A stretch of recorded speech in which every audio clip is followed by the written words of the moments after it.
My life will never be the same because of one night. I was driving home from a friend's house, located on the outskirts of the city. As far as my eyes went, I could only see vast cornfields on both sides of the road.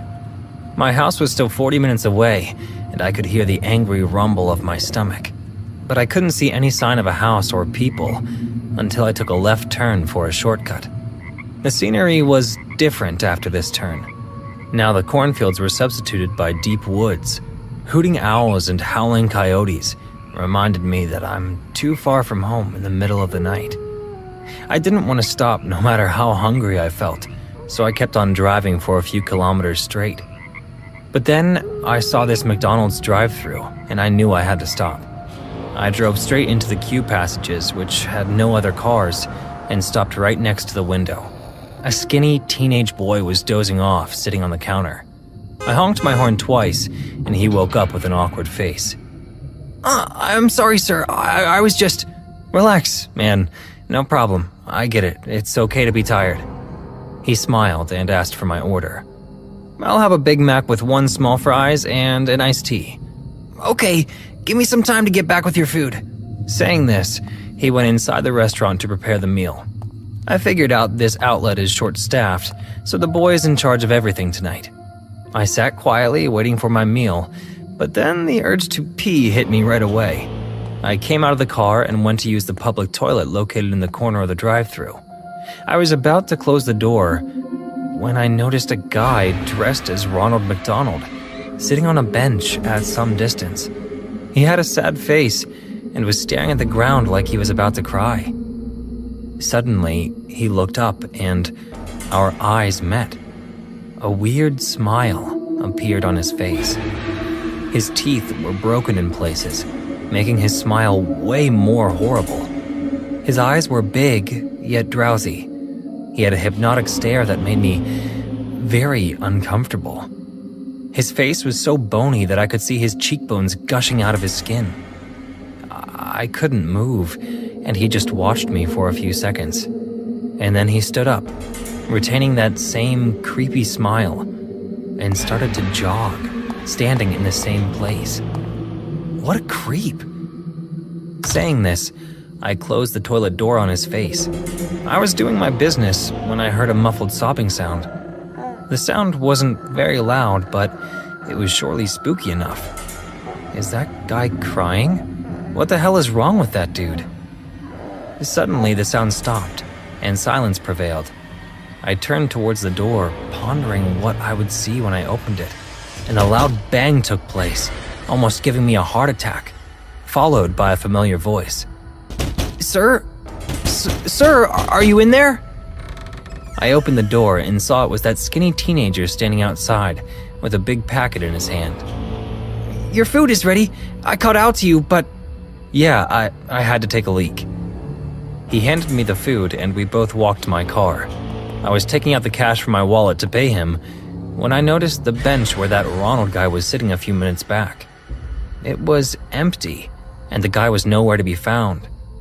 Seeing me checking out the bench, the boy asked, Is anything wrong, sir? Nothing like that.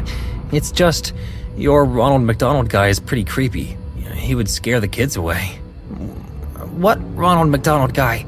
The man who is sitting here a few moments back wearing your mascot costume? I have no idea what you're talking about, sir. We don't have anyone like that here. I'm all this place has got. A cold shiver ran down my spine as he said that. I paid him quickly and, without much ado, got back on the road. The confused boy watched me drive away in a hurry. I rolled the windows down to get some fresh air. Some crazy man creeped me out and looked at me, and I was being all childish about it.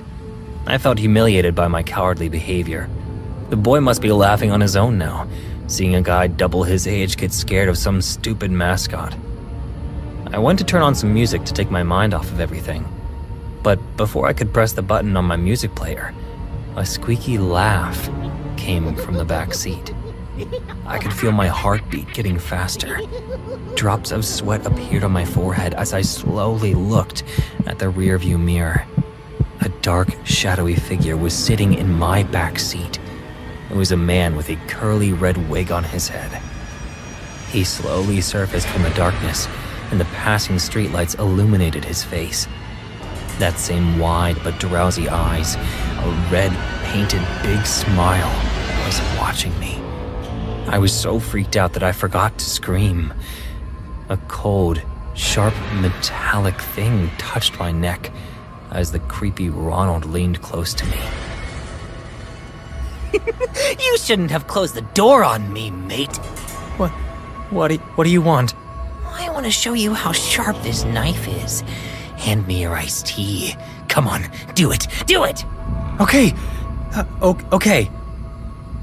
I handed him my cup of iced tea. The situation was tense. I couldn't speed up, fearing that he would definitely slit my throat, and none of my loved ones would ever discover my body. So I decided to handle the entire situation very carefully. I didn't want to do anything reckless to make this psycho snap. He placed the cup right on my shoulder and then moved the knife swiftly. The knife was so sharp that it cut the bottom of the cup like butter, and the cold tea spilled all over my clothes. Oh my God. He laughed his heart out while I almost shat my pants. I said in a fumbled voice, "Look, mister, I am..." Call me Ronald! Yes, Ronald. I'm sorry for disrespecting you earlier. Please forgive me.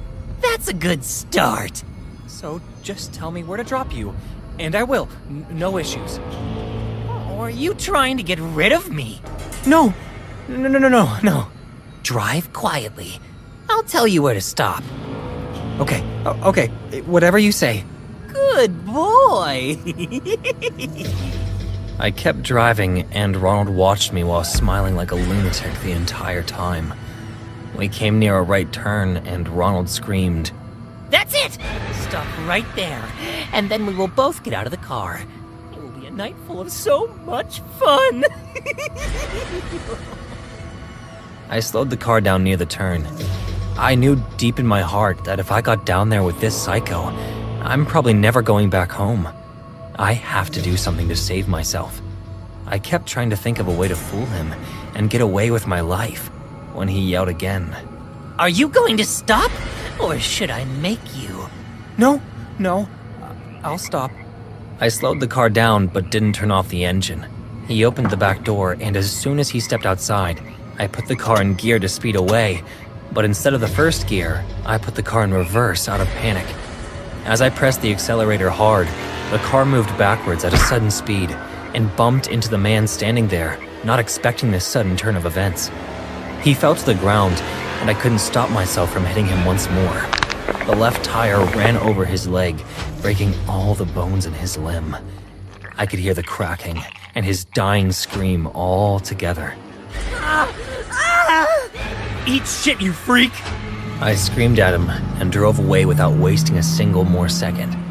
The guy was so evil that even after losing his entire leg, he still got up and in a very freaky way tried to chase my car, supporting his body on his one good leg. His smile grew even bigger as he chased me like a zombie. Before my car went away from his sight, I heard his loud voice echoing in the night, screaming, I'm Ronald Macdonald! No one gets away from me! I can't explain how I got home that night, but after that day, I stopped going to Macdonald's forever.